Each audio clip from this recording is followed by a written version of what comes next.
Hello, my darlings, and welcome back to the channel. If you're new to the channel, then welcome to the channel. My name is Patty Cake Games, and I play games, in case that wasn't obvious. So we are continuing my playthrough of I Am Dead, which has been very enjoyable so far. If you are new to the channel, if you've not done so yet, go ahead and look under the video, hit that subscribe button, hit the like button, maybe even hit the notification bell. New videos come out every single Saturday at 8 a.m. Central Time. But I do release additional videos here and there, depending on when I have time to record or work on additional projects. So there's that, and that way you'll get notified every time something new comes out. But we are going to continue this. I've been very much enjoying this game. I hope you guys are having a good time watching it. It is a very heartfelt and sweet game. I've gotten a little weepy-eyed a couple of times already, and it hasn't even really had any major weepy moments. But I'm kind of a sucker for stuff like that, so it's bound to happen. So we are at Old Town now. We found Valerie's ghost in the last episode, and we found out how huge of a deal it is to actually become the custodian of the island, because you have to give up everything, basically. So it's a huge deal.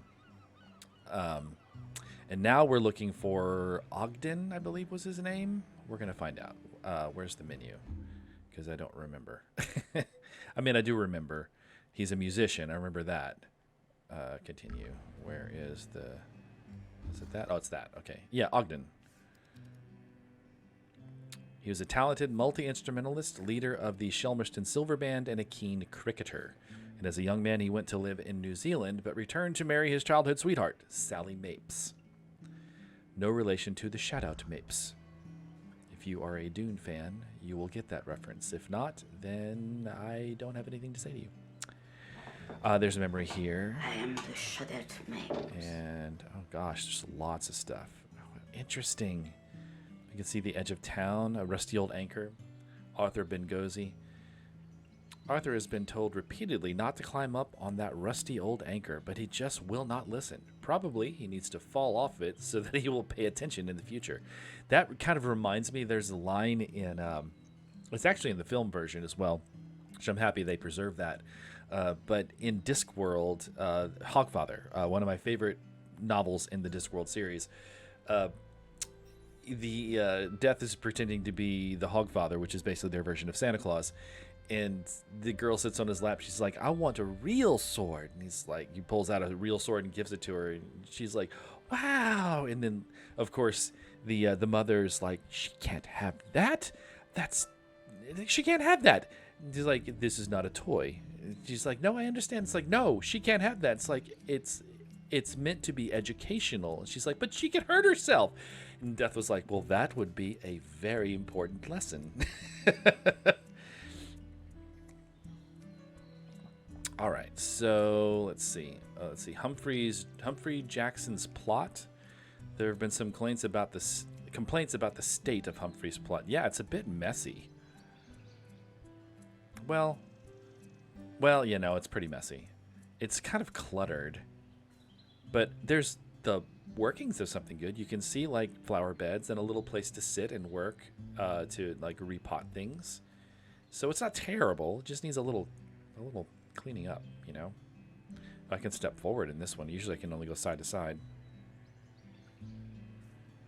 This is the bee field, so this is where they grow bees. Well, not grow bees. Well, I mean, I guess they grow bees, but I mean, they're not like plants or anything. You don't grow them on a stalk. Seismologists. Doug Bradfield and Angie Potts are seismological postgraduates from University College, London, who have been studying Shelmerston for several years. When their remote instruments detected unusual activity, they headed straight for the island to investigate in person. Well, we know what's causing that. It's because the custodian's not there. Doug and Angie are becoming increasingly concerned that something unprecedented is happening on Shelmerston.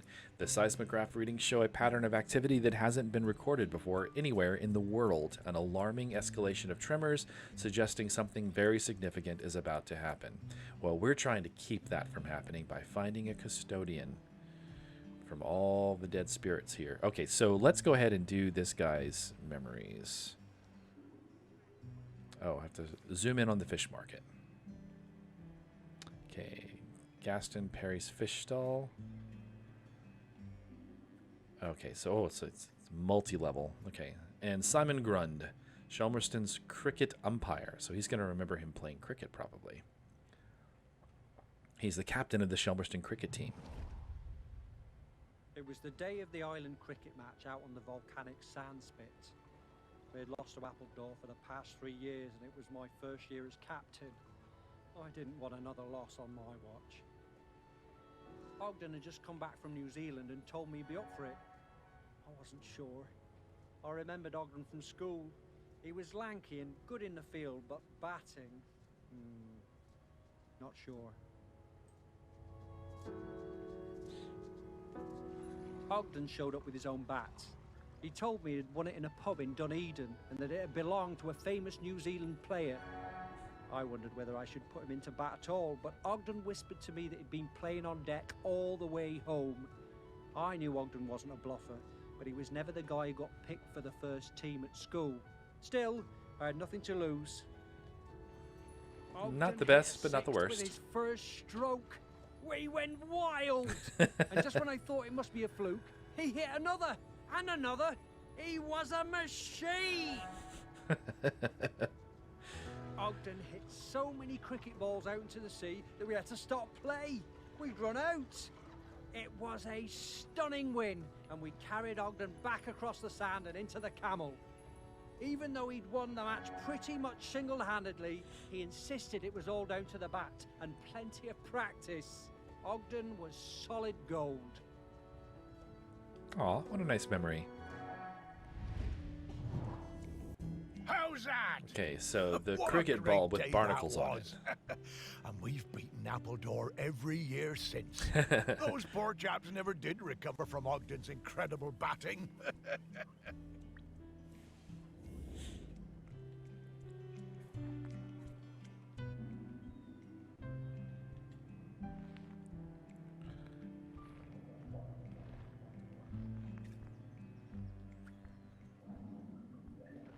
Slippery Derrick. Oh, I can peer inside his head. That's weird. Alright, so Slippery Derrick is an octopus that lives in the water tower. I don't want to drink any water anymore. Okay, so it's not in there.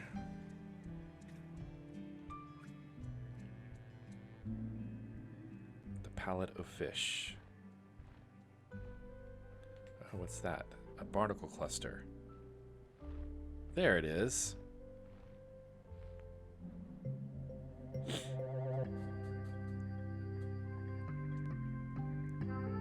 Alright, so that's one. And I only need 4 this time, so there must be a lot more to interact Morris, with. remember when we found one of these heavy balls on the beach and I dropped it on your toe? Ow.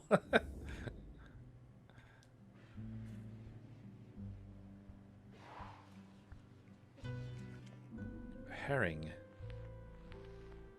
Use it to cut down the largest tree in the forest. Another reference that, you know, if you know it, you know it. Crabs.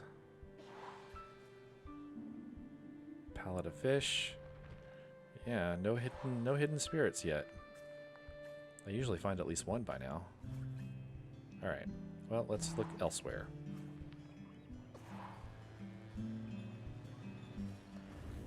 I'm getting the scent of Grenkins again, Morris. I'll pop up to let you know when we're close to one. Okay.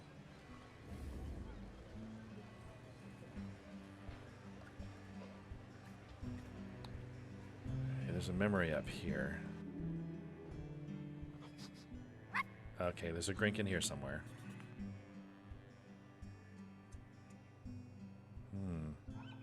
That looks like maybe the actual inside of the ship, possibly? No, it's got a flat bottom.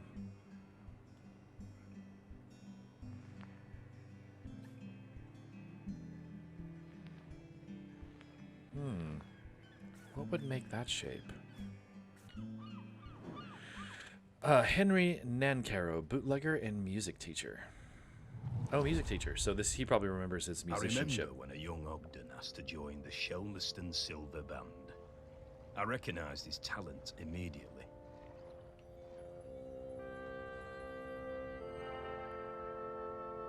He could play anything, that lad. Literally anything.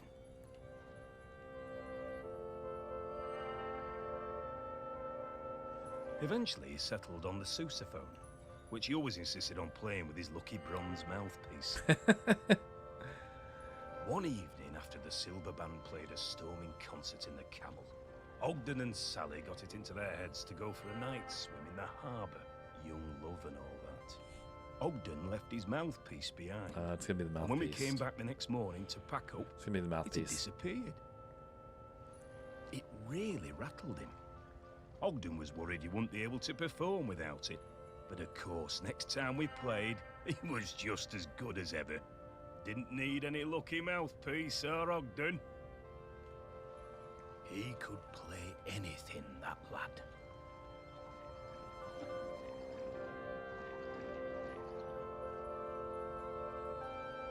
That's an interesting instrument.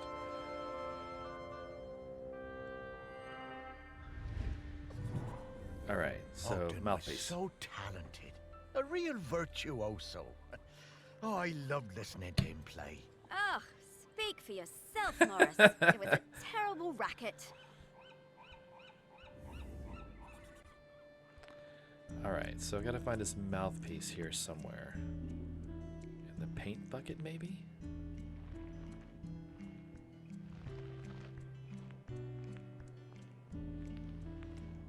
No, I don't see it here. Okay.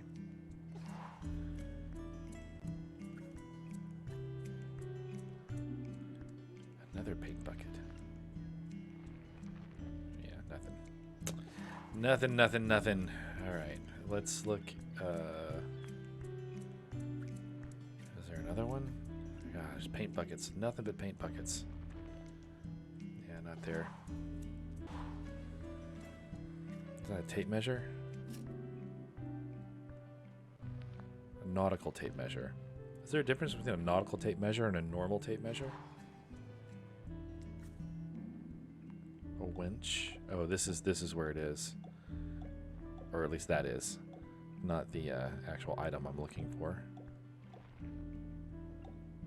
Alright, so that needs to face the other direction. So it needs to be this way.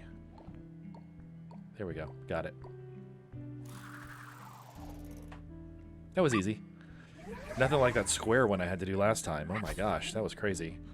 It took like 45 minutes. It was crazy. The Camel. This is where they used to play their music. It must be a bar. Yeah, Camel Pub. The Camel has been on Shelmerston Quayside as long as anyone can remember. Ugh. No one knows which came first, the name or the distinctive double hump roof. The Camel Head was erected by Arthur Bowen, the grandfather of the current landlord, Godfrey, in 1929. Tuesday quiz, Wednesday open mic, Thursday cribbage night. A pub table. And we have a board game. Looks like, I was going to say checkers, but it's not checkers.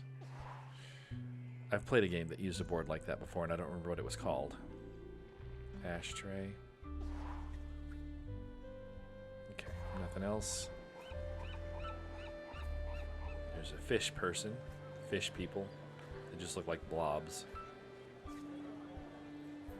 Alright, so let's see. Time for toast. This building is the stern half of the Beatrice Anne, a former Shelmerston fishing lugger, and was converted by Burp and Gugu in the early 90s. This toast room serves dry toast almost exclusively to the fish folk. There is always a queue. Until they came up on the land, fish people had never eaten dry food, and they adore it. Toast is their absolute favorite, and is the main reason the fish folk integrated with the economy and practices of their dry siders. It is said that until toast, they had no interest in money or clothes. How very interesting. And Audrey's Seafood Bar. Fresh fish straight from the sea, as well as yesterday's fresh fish straight from the sea. Shelmerston Kipper Company, proudly smoking kipper since 1991. Locally caught herrings, smoked over finest, sustainably sourced Shelmerston oak, Shelmerston Kipper Company was the first fish person-owned business to open here. Interesting. Oh, and there's one of the vegetable people. Hector Leclerc. It's like this game started off completely normal, like it was all just like people on the island and everything, and then just like around chapter 2 they say, oh, by the way, there's bird folk, oh, and there's fish folk, and now this just like in full force. There's vegetable people, there's fish people, there's bird people. There's a memory in the crab shack. Ask for the Thursday special in the crab shack. All right, so let's see what she has to say. Oh, there's another one here. What does that look like? It might be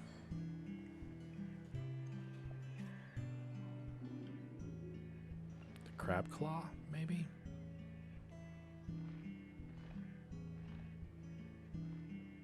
Maybe not.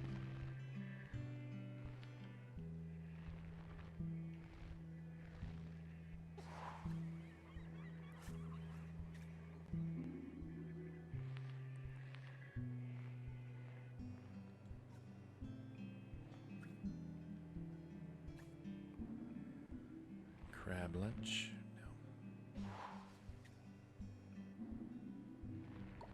Oh, it's this. And there, I got it right off the bat. That was easy. It was just like, it was there.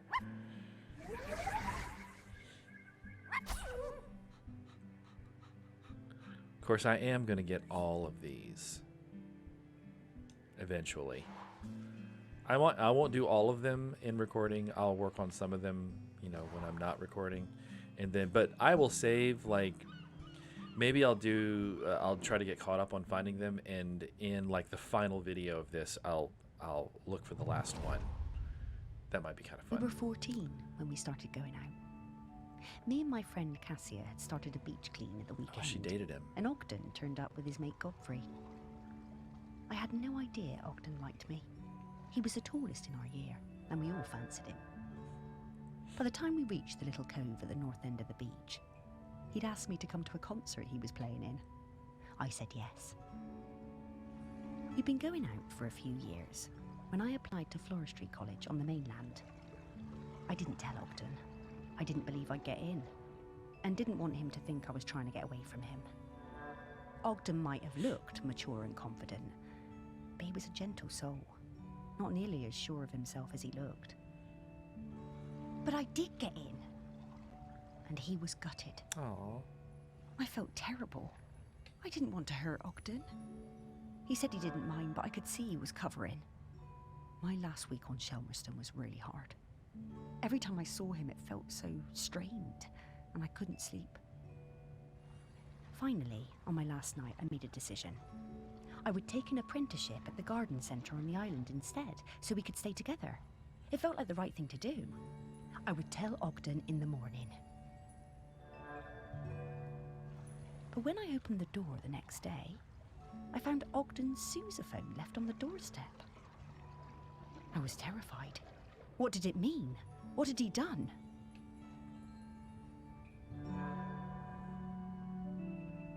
I ran down to his house, my heart in my mouth.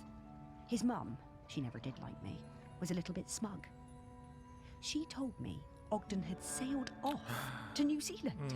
He was headed to Christchurch, she said, and didn't know when he was coming back. Then she shut the door.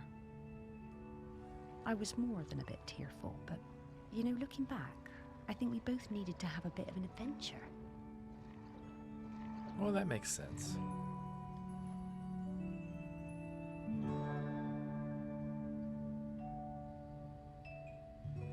So, the sousaphone, maybe? Oh no, the ship in a bottle. We spent a lot Okay. of time with Sally during this period. We used to meet up quite often when she returned from Floristry College, and I was working at the museum. For a while, I thought maybe we would get together. Aw. But she always seemed a bit out of reach. Yeah, she was still Sort carrying a of torch. Distracted. Well, it makes sense now. Yeah. Okay, so ship in a bottle. Oh, there it is. Oh, it's empty though. Oh, it's there. Got it. There's the model. The model of the HMS Indefatigable.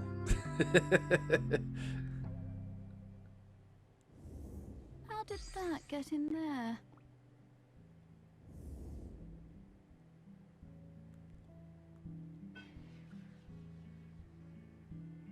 Ogden made this as he journeyed back from New Zealand towards Shelmerston. Nice. Okay. Unlock, unlock, unlock, unlock. All right.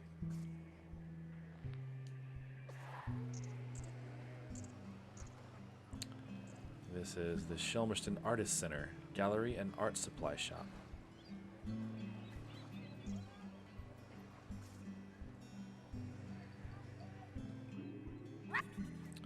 Oh, there's one here. Oh, it's got to be one of these weird things. How about this one? Yep.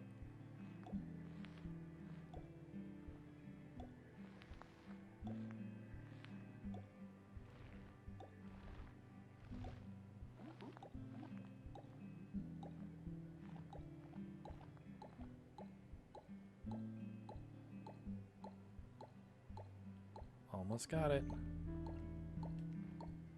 There it is. Not terribly hard.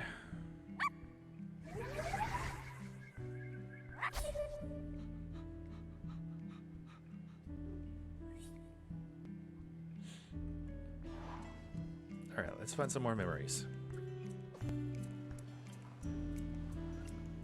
There's one over here.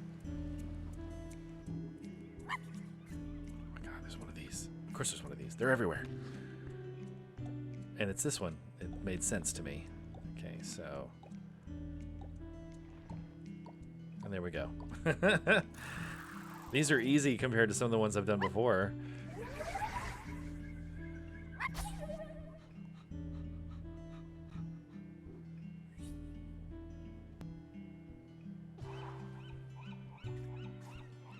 All right, last memory.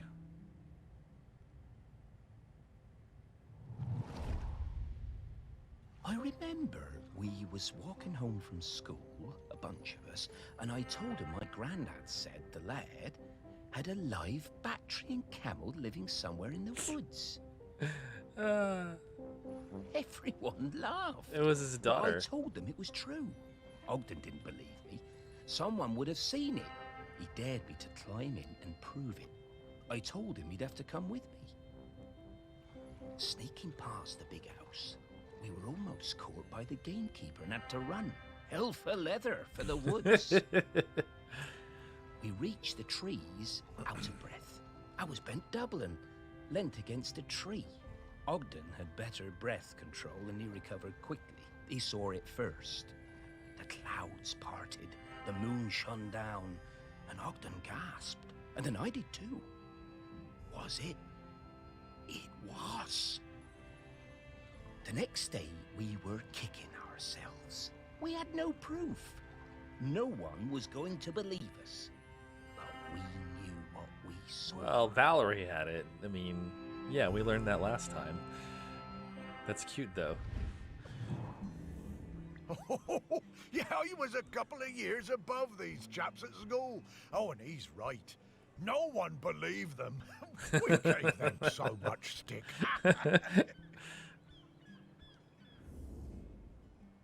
All right, so it's the camel statue.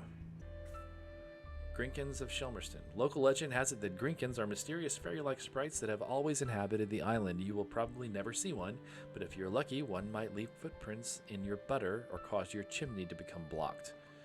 That doesn't sound very lucky, but, you know, whatever. We'll go with it. Ah, there it is.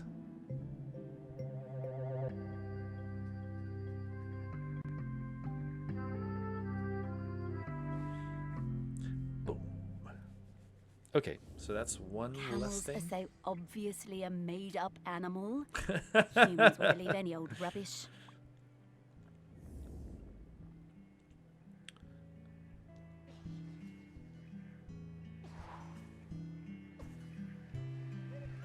Right, and this guy, this is the Big Scoop ice cream.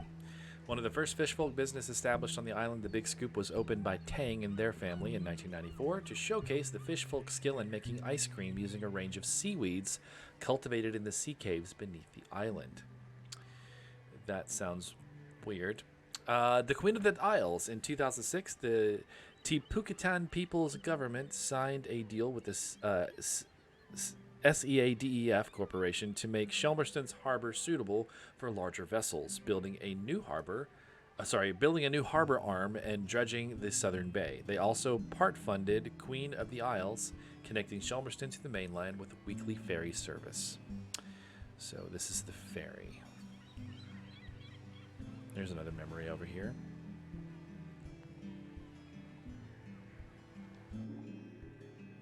Harbor arm.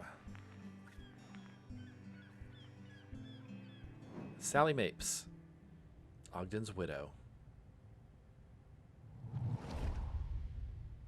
I missed Ogden so much, and for the first month there was no letter at all.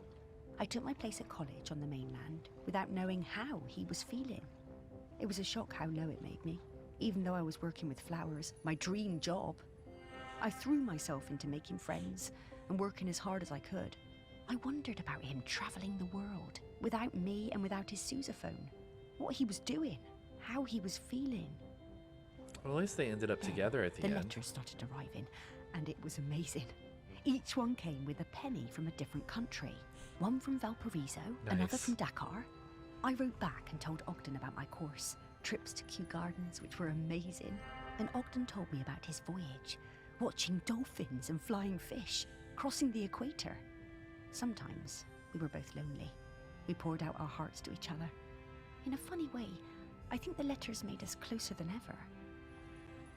When he arrived in Christchurch, he'd send me flowers pressed in his letters. I sent him a shell from home, and then he sent me a New Zealand halfpenny. It was my favourite. On one side was the head of a Maori tiki. Ogden told me it was lucky. I came back to the island, and when my father died, I opened up my own florist shop on the quay. I tucked the halfpenny under the front step for luck, polished up Ogden's sousaphone and put it in the window. They both brought me luck, and the shop flourished. One day, Ogden showed up at the shop, completely out of the blue. He told me there was nowhere like Shelmerston, and no one like me. I was so thrilled to see him, I asked him to marry me there and then. He said yes.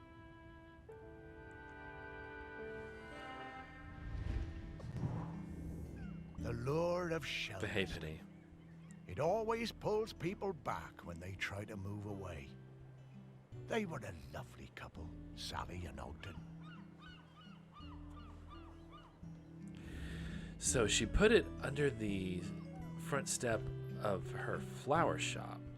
So I wonder if it's not going to be in this area.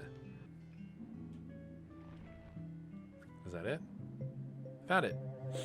Somebody used it to use the telescope.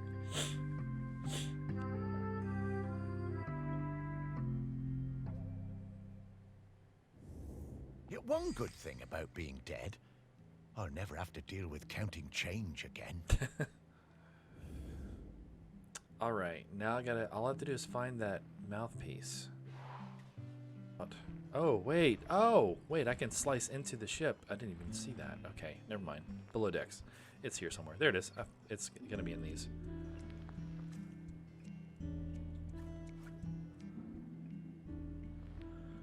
A bootlegger. Oh, they're making liquor. They have a still. That's awesome. I won't say anything. There it is. No, not that one. That one. That's it. That's not a problem. That's the bronze mouthpiece. I found it.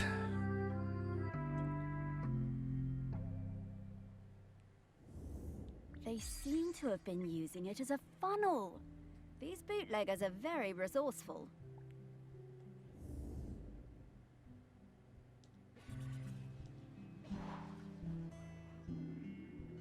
The toolbox. Yeah, this is it. It's the toolbox.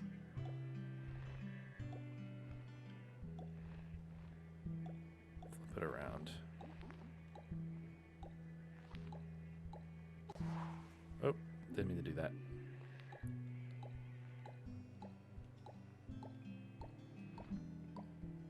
There we go.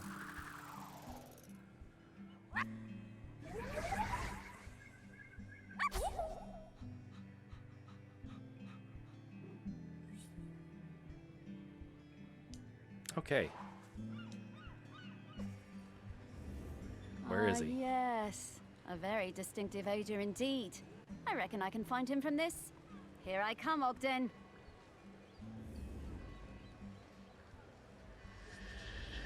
Boom.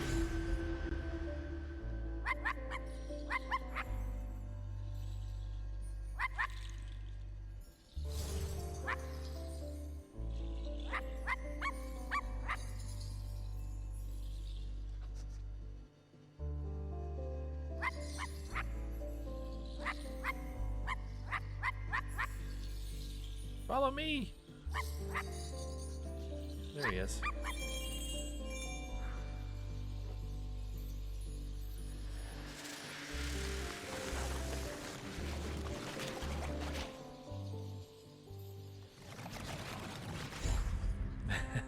There he is. With the sousaphone.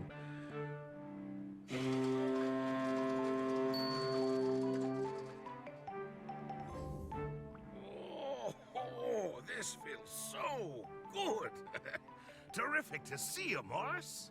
Oh, it's great to see you too, mate. Have a stretch, Ogden. We have a question for you. Sparky, owner of the very finest singing voice on the island. What can I do for you? Well, it's about the custodian. We need a replacement. Ah, yes. I've heard that volcano rumbling. Poor Aggie must be very tired. Yes, she is.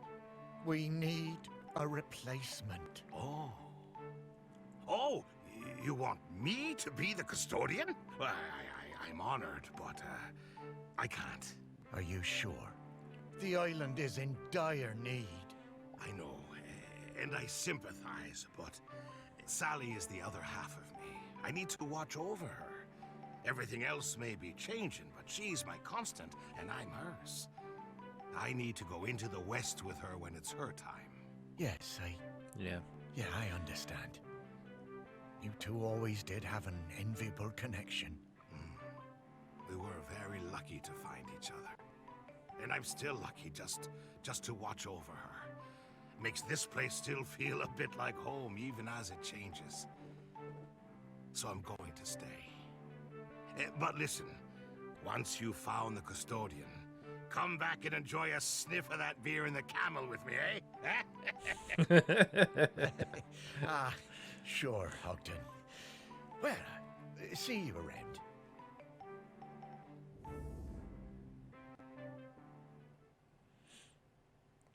So Ogden's a no-go. Well, after all these years, Ogden still carries that torch for Sally. I wish I'd been so lucky. Things I should have done. You were busy with the museum, Morris. And you did walks, and you did fetch, and belly rubs, and... Yeah, all right, yes. I was very busy. Thank you for reminding me. You did plenty. But now you need to find the next custodian. Hey, how long has Aggie been custodian? Oh, a little while now. You've met her, actually. I have? Well, her body, anyway.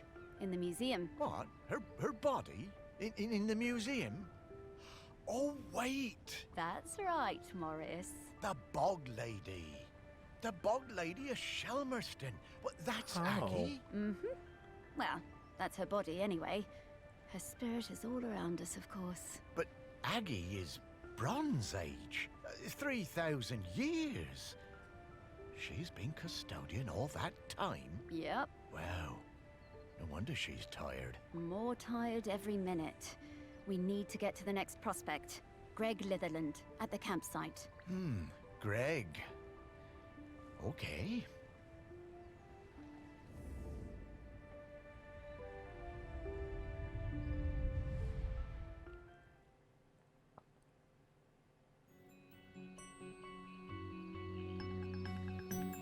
Nab Hill campsite. The one part of the island I never spent much time at. I never cared for camping. Although we did find a lot of Bronze Age goods down here. Really fascinating bits and bobs. I reckon this was an important place once.